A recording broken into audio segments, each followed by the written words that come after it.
Channel को like और subscribe कर लो। चलो आज हम पढ़ते हैं एनसीईआरटी ज्योग्राफी का चैप्टर 2, ग्लोब, अक्षांश एवं देशांतर। पिछले अध्याय में आप पढ़ चुके हैं कि हमारी पृथ्वी गोलाकार नहीं है। ये उत्तर व दक्षिण पूर्व से थोड़ी चपटी, मध्य में थोड़ी उभरी हुई है। ग्लोब विभिन्न आकार एवं प्रकार के हो सकते हैं। वह बड़े ग्लोब तथा ग्लोब अपने प्रकार के होते हैं, किसी प्रकार के होते हैं। ग्लोब विभिन्न आकार एवं प्रकार के हो सकते हैं। बड़े ग्लोब जो आसानी से एक स्थान से दूसरे स्थान नहीं ले जाए जा सकते। पॉकेट में रखने योग्य ग्लोब तथा गुब्बारे जैसे ग्लोब। ग्लोब स्थिर नहीं होती है। ग्लोब स्थिर नहीं होते, इसे उसी प्रकार घुमाया जा सकता है जैसे कुम्हार का पहिया लट्टू घुमाता है। ग्लोब पर देशों, महाद्वीपों तथा महासागरों को उनके सही आकार में दिखाया जाता है। पृथ्वी के समान किसी गोले पर किसी बिंदु की स्थिति का वर्णन करना ठीक कठिन है। अब प्रश्न ये उठता है, विषुवत वर्त कहा जाता है। पृथ्वी के उत्तर में स्थित आधे भाग को उत्तरी गोलार्ध तथा दक्षिण वाले आधे भाग को दक्षिण गोलार्ध कहा जाता है। ये दोनों बराबर के आधे भाग के होते हैं। इस प्रकार विषुवत वर्त पृथ्वी पर एक काल्पनिक वर्त बनाती है।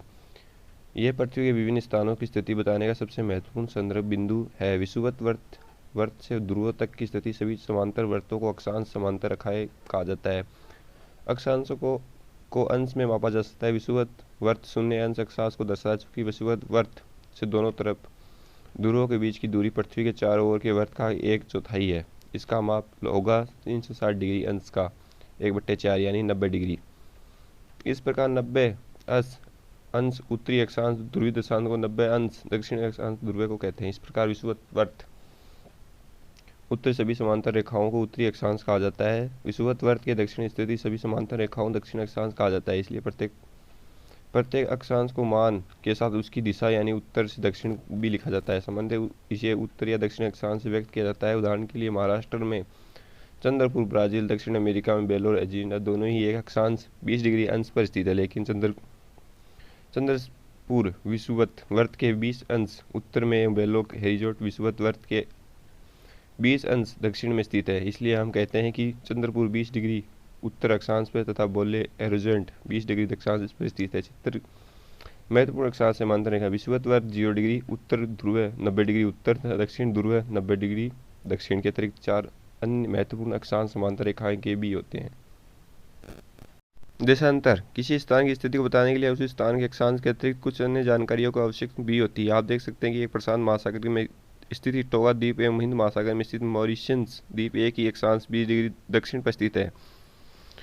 उनका सही स्थिति जानने के लिए यह पता करना होगा कि उत्तर ध्रुव को दक्षिण ध्रुव से जोड़ने वाले संदर्भ रेखा से पूर्व एवं पश्चिमी की ओर से इन स्थानों की दूरी कितनी है। इन संदर्भ में निम्नलिखित देशांतरीय तार कहते हैं तथा उनके बीच की दूरी को देशांतरीय अंशों में मापा जा सकता है। प्रत्येक अंश को मिनट में तथा मिनटों को सेकंड में व्यवस्थित किया जाता है। यह अर्धवर्त है तथा इनके बीच की दूरी ध्रुव की तरह बढ़ने पर घटती जाती है एवं दूर पर शून्य हो जाती है, जहाँ सभी देशांतरीय यामोत्र आपस में मिलते हैं। अक्षांश समांतर रेखाओं में से विभिन्न सभी देशांतरीय यामोत्र की लंबाई समान होती है, इसलिए इन्हें सिर्फ मुख्य संख्याओं में व्यक्त करना कठिन था।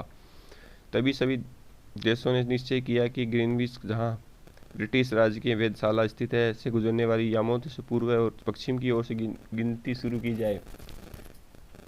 इस यामोत्र प्रमुख यामोत्र कहते हैं। इसका मान 0 डिग्री देशांतर तथा यहाँ से 180 पूर्व 180 पश्चिम तक गणना करते हैं। प्रमुख यामोत्तर तथा 180 डिग्री यामोत्तर मिलकर पृथ्वी के दो समान भागों उत्तरी गोलार्ध पश्चिमी गोलार्ध में विभाजित करती है। इसलिए किसी भी स्थान के देशांतर को आगे पूर्व के लिए अक्षर पूर्व तथा पश्चिम के लिए अक्षर पश्चिमी का उपयोग करते हैं।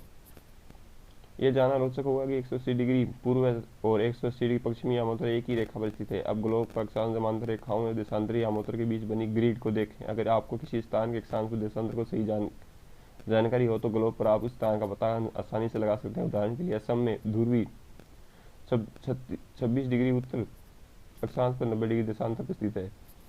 अब उस बिंदु को देखे यहाँ दोनों रेखाओं में एक दूसरे को काटती है।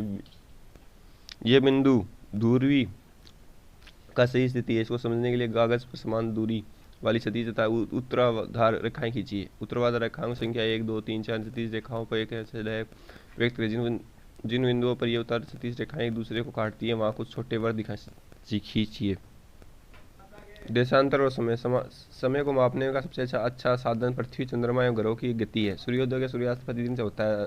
अंत स्वाभाविक ही एक है कि यह पूरे विश्व के समय निर्धारण का सबसे अच्छी साधन है। स्थानीय समय का अनुमान सूर्य के द्वारा बनने वाली परछाई लगाया जा सकता है। ये जो दोपहर में सबसे छोटी एवं सूर्योदय या सूर्यास्त के समय सबसे लंबी होती है। ग्रीन चीज परिस्थिति प्रमुख यामोत्तर सूर्य जिस समय आकाश के सबसे ऊंचे बिंदु पर होगा उस समय यामोत्तर में स्थित सभी स्थानों पर दोपहर होगी। चूंकि पृथ्वी पश्चिम से पूर्व की ओर चक्कर लगाती है, अंत वे स्थान जो ग्रीनविच के पूर्व में है उसका समय ग्रीनच समय से आगे होगा। जो पश्चिम में है उनका समय पीछे होगा। समय के अंतर की जनगणना निम्नलिखित विधियों से की जा सकती है।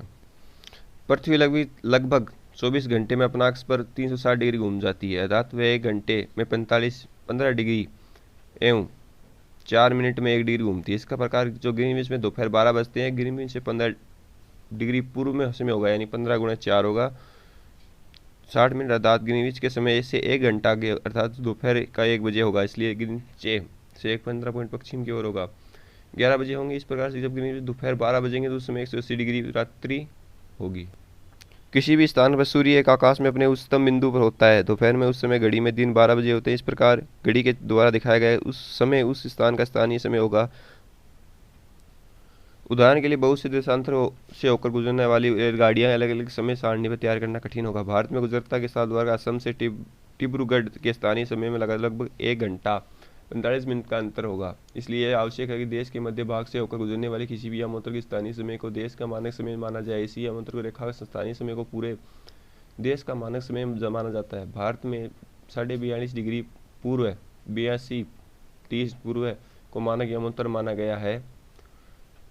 भारतीय मानक समय का नाम से जाना जाता है। कबीर भोपाल के निकट एक छोटे से नगर में रहता है। वह अपने मित्र आलोक से कहता है कि लोग अपनी रात्रि का समय होता है। आपका चैप्टर 2 कंप्लीट हो चुका है।